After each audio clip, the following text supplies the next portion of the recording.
Omaha Blues, nouvelle issue du recueil Omaha Blues et autres nouvelles de Patrick Amand aux éditions du Caïman. C'était une de mes sensations préférées lorsque nous avions fait l'amour. Mais oui, m'embrassait dans le cou tout en laissant sa langue effleurer la racine de mes cheveux. Cela me procurait un sentiment inouï, une chaleur indescriptible qui me faisait frissonner durant de longues secondes. Mais là, cette sensation de chaleur, ce n'était pas Mary, mais Slim. Jim O'Gara avait réussi le tour de force d'évacuer la réalité du moment pour se plonger dans des souvenirs tellement merveilleux. Il était 6h30 dans le LCVPPA 2628 qui a mené le 16e régiment d'infanterie de la 1re division d'infanterie sur la plage de Colville-sur-Mer, secteur Fox Green, ce 6 juin 1944. Ce con de Slim Slaughter venait encore de me dégueuler dans le cou. Il avait tellement vomi depuis notre départ de Portsmouth que je me demandais comment il pouvait encore m'asperger de bile. Autour de la barge résonnait un bruit si assourdissant que personne ne pouvait se parler, se regarder, communiquer. Ça canardait dans tous les sens et là, malgré l'entraînement, les avertissements des chefs, tout le monde se disait bien « chacun sa merde ». O'Gara faisait partie de ces vétérans de la 1re division d'infanterie de l'armée des États-Unis, les durs à cuire, qui avaient fait les débarquements en Afrique du Nord en 1942, en Sicile en 1943, et qui, de nouveau, se retrouvaient en première ligne ce 6 juin 1944 en Normandie. « C'est bon que l'Amérique se trouve d'autres héros », marmonnait O'Gara depuis le départ de l'Angleterre. Et pourtant, c'était bien sur les épaules des vieux grognards de la Big Red One, surnom donné à la 1re division d'infanterie au regard du badge qui les stigmatisait, le grand numéro 1 de couleur rouge, que reposait une des clés du débarquement de Normandie, la prise du secteur baptisé Omaha Beach par le commandement suprême des forces alliées. Lorsque la rampe du LCVP s'abaissa, l'enfer se déchaîna. À peine descendu, O'Gara vit la tête de Slim voltiger en l'air et le reste de son corps couler à pic. La moitié des GI présents disparurent en l'espace de quelques secondes, soit tués, soit noyés. La chance ou le destin firent que Jim O'Gara, une nouvelle fois, fut vivant, mais en première ligne. Il s'évertua à avancer sans réfléchir au milieu des cadavres, dans cette eau glacée, pendant que les balles sifflaient au-dessus de sa tête. Il atteignit non sans mal un tétraèdre, ces pieux en béton dressés sur les plages par les Allemands pour éventrer les embarcations des envahisseurs. À marée basse, ces objets machiavéliques étaient de précieux abris pour ces soldats livrés à eux-mêmes. Cette fois, ça y est, je vais y passer. Les statistiques de survie après 3 débarquements sont trop infimes. C'est au pied d'un hérisson tchèque, ces satanés obstacles anti-chars composés de pièces en acier soudées entre elles en angle déployé, que O'Gara décida de la tournure qu'allait prendre sa guerre. Ça devait maintenant faire une bonne heure qu'il attendait à environ 200 mètres de la plage balayée par les tirs continus des Allemands. La mer était rouge sang à ce niveau. Les vagues d'assaut se succédaient avec leur lot de morts et de blessés. Tout le monde était bloqué sous le feu de la mitraille des fusils mitrailleurs allemands, sur cette plage qui allait bientôt être affublée du surnom de Bloody Omaha. O'Gara regardait les soldats se faire faucher autour de lui. Lui était entouré de cadavres ou de morceaux de corps épars. Il sentait bien que ce débarquement n'était pas pareil aux autres. Pour la première fois, les Alliés allaient être repoussés à la mer. Donc il valait mieux ne pas être trop avancé sur la plage. C'est en pleine réflexion sur son devenir qu'O'Gara reçut sur le dos une masse. Le sergent Johnson débarquait à son tour. Il fallait que ça tombe sur moi. Ce vieux débris de Johnson. La quintessence du militaire abruti. Jugulaire, jugulaire. Celui qui nous en a fait chier plus que tout pendant ces mois d'entraînement.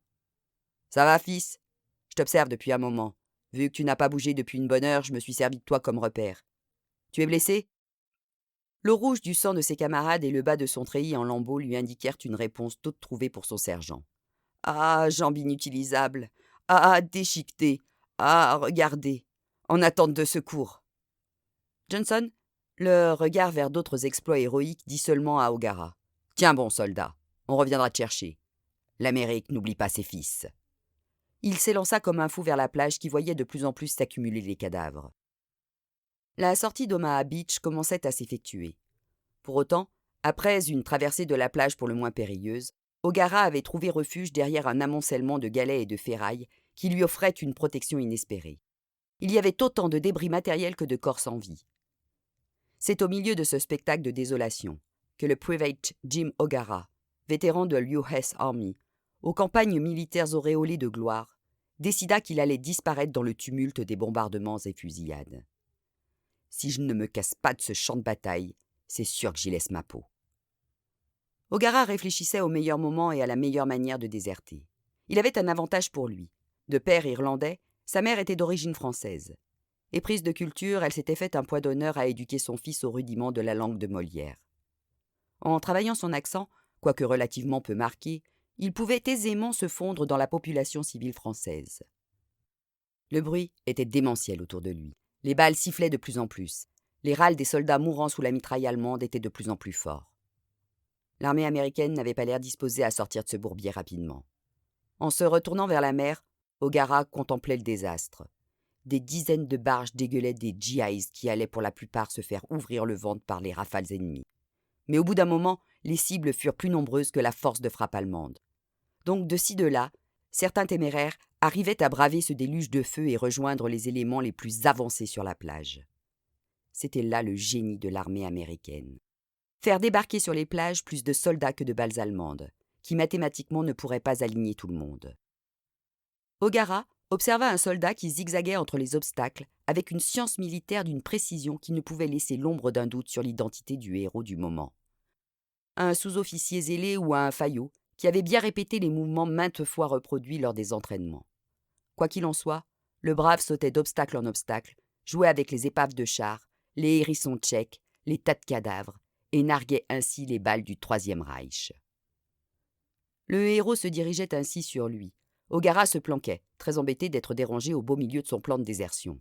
Mais bon, Super GI allait bien vite prendre sa route vers la gloire, ou une bastos entre les deux yeux. « Johnson! Merde! Qu'est-ce qu'il fout là, ce con? Je le croyais déjà à Caen. » Le sergent Johnson vient s'affaler à côté d'O'Gara. Trempé, couvert d'algues, le regard injecté de sang. « Putain, les croûtes, m'auront encore pas eu. 3 fois que je fais l'aller-retour sur cette putain de plage pour ramener le matériel de destruction des barbelés. Ils ne m'auront pas !» Johnson parlait tout seul, exultait, avant de s'apercevoir de la présence de quelque chose de vivant à ses côtés. « Ah, fils, tu vas m'aider à emmener ces torpilles Bangalore là-bas. » Tout en indiquant les hauteurs dominant la plage, Johnson se retourna et croisa le regard d'O'Gara. Il reconnut le soldat croisé quelques heures avant, coincé dans l'eau, blessé. « Putain, c'est toi! Bravo, fils! T'as réussi à rejoindre la plage, et là, tu es coincé dans ce trou. » Le regard de Jim O'Gara rabaissa de quelques mesures l'enthousiasme militaro-patriotique de Johnson. Il venait de comprendre qu'en face de lui se tenait un lâche, et non un héros. « Putain! Ta jambe déchiquetée! C'est du pipeau! T'as rien, mon salaud! T'as laissé tes frères se faire dézinguer à ta place, planqués derrière tes bouts de fonte! » O'Gara ne savait que dire. Il pensait juste que son plan tombait à l'eau et que, non content d'échapper à la mort sur cette plage normande, il risquait le peloton d'exécution, quelques mètres plus loin et quelques jours plus tard. C'était trop con. Maintenant qu'il avait décidé de mettre les bouts et d'en finir avec cette guerre qui de toute façon allait se poursuivre pendant des mois et des mois jusqu'en Allemagne, et sûrement au Japon. Pendant que Johnson vociférait comme un fou, O'Gara sortit sa dague et tout naturellement l'enfonça dans le ventre de son sergent. Il l'enfonça si fort que ses doigts se retrouvèrent dans les viscères de son supérieur. Le bruit alentour couvrit l'agonie de Johnson qui pissait le sang par la bouche. O'Gara repoussa le corps inerte sur plusieurs cadavres qui gisaient non loin de là. Voilà, les dés sont jetés. O'Gara n'avait plus beaucoup de choix maintenant. Il retira la dague et la balança au milieu des galets en contrebas. Il retourna le corps de Johnson face contre terre pour ne plus voir sa sale gueule. Il dégagea le corps d'un des GI étendus sur ce coin de plage. Un des cadavres avait la tête à moitié brûlée, arrachée, méconnaissable. O'Gara enleva le dog tag, plaque d'identité militaire, du cou du Maccabée et la changea avec la sienne. Jim O'Gara venait de mourir sur cette plage d'Omaha Beach. Il s'appelait désormais Peter H. Robury. Pour déserter, ça allait être beaucoup plus pratique afin de brouiller les pistes. O'Gara passa la journée planqué au beau milieu d'un amas de chars déchiquetés en bordure de la plage. Tout s'agitait autour de lui. Les tirs, les hommes. Personne ne vint à proximité de ce tas de tôle où, dans un recoin, il réussit même à s'assoupir quelques minutes. À la tombée de la nuit, O'Gara sortit de sa planque et rejoignit les soldats en position quelques mètres plus loin. Tout était confus, désorganisé. Des rumeurs de contre-attaque allemande laissaient tout le monde sur le qui-vive. Des soldats étaient planqués dans des trous individuels. O'Gara se fondit dans ce fatras et rejoignit un campement, où le soldat Robéry qu'il était devenu fut accueilli avec indifférence, comme un nouveau rescapé du désastre victorieux d'Omaha Beach. O'Gara se fit des plus discrets dans le campement de fortune installé vers Saint-Laurent-sur-Mer.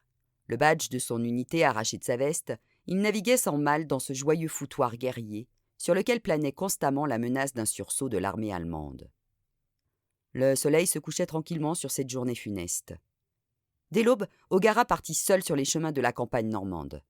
Ça ne paraissait pas surprenant que ce soldat recherche son unité.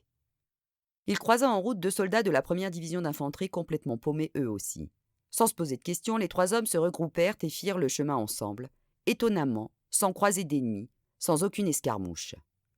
Sans s'en rendre compte, ils avaient emprunté un couloir de quelques centaines de mètres que les Allemands n'avaient pas couvert. Ce corridor leur parut interminable, tout autant qu'étrange, semblant être habité par des forces maléfiques.